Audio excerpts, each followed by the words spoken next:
Chers compatriotes, Congolaises et Congolais, l'union fait la force.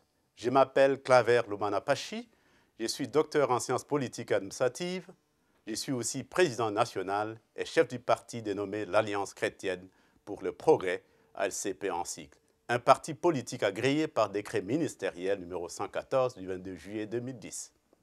Je me lève aujourd'hui pour m'insurger contre les révisions intempestives de la Constitution de la République démocratique du Congo. Le peuple congolais, qui est le souverain suprême, n'a même pas été associé à la prise d'une décision aussi délicate qui affecte le futur de son pays, surtout quand l'on sait que les députés nationaux ne représentent pas l'intérêt de ce peuple. Comment ne pas s'insurger quand une frange d'individus au pouvoir se permet de prendre tout un peuple en otage pour assouvir leurs intérêts égoïstes et personnels? Que deviendra notre pays si chaque personne qui arrive au pouvoir doit tailler la Constitution sur mesure? Ne serons-nous pas dans une république bananière? Aussi, pourquoi se cacher derrière le brouillard de la démocratie si l'on veut plutôt installer un régime d'hommes forts et de femmes fortes? Pourquoi mettre en place une constitution si l'on veut plutôt un État policier? À qui en fait appartient le Congo? Est-ce que le Congo appartient à une frange d'individus ou à tous les Congolais? Autant de questions que nous nous posons et nous disons que si le Congo appartient à tous les Congolais, alors le temps est arrivé pour que les Congolais se libèrent de la peur et se mettent debout pour demander à ceux que nous avons votés en 2006 de rendre compte de leur mandat. La question que nous leur posons est de savoir ce qu'ils ont fait avec ce mandat.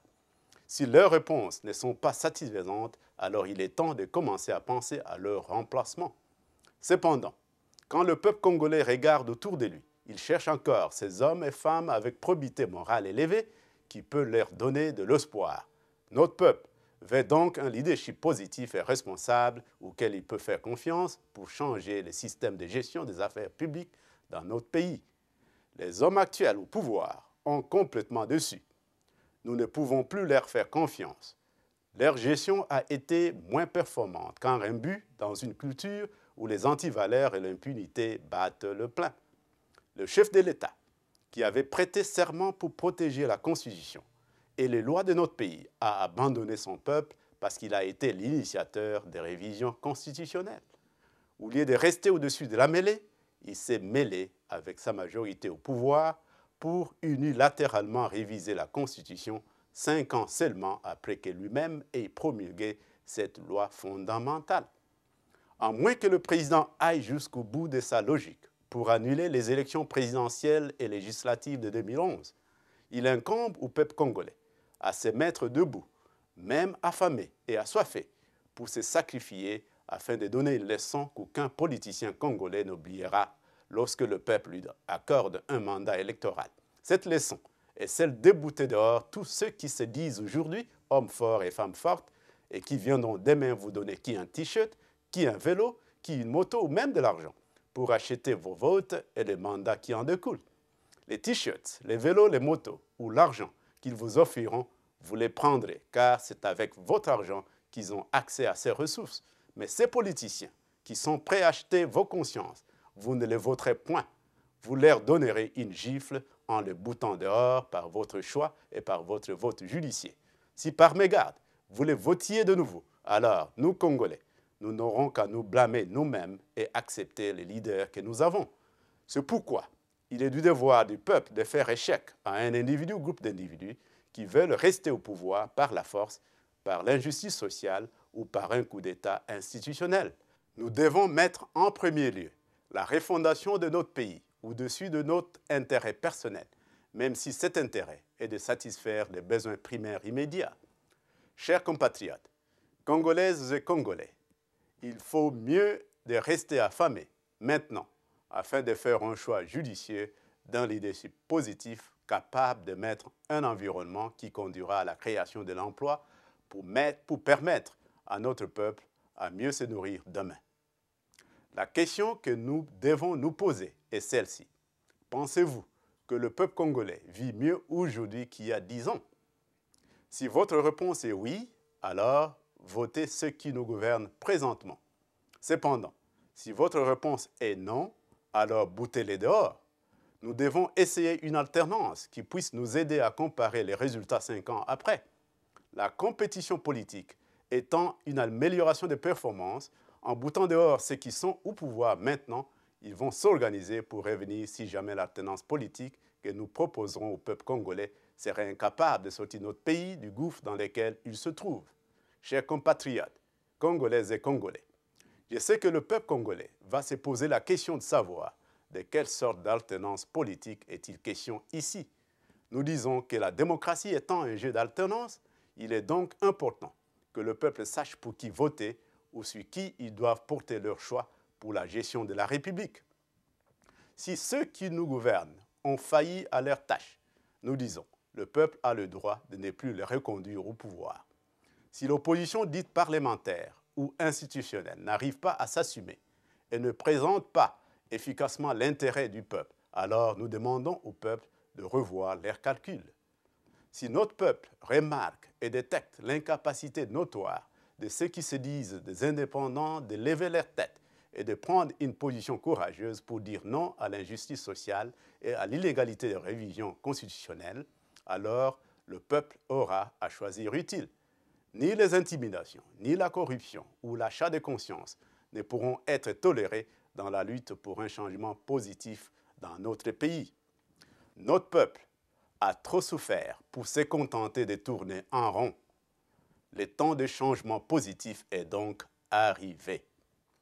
Chers compatriotes, Congolaises et Congolais, l'alternance à soumettre au choix de notre peuple ne peut pas être une alternance qui cherche à se venger contre les amis d'hier avec lesquels les gens se sont brouillés dans le partage du pouvoir et du gâteau.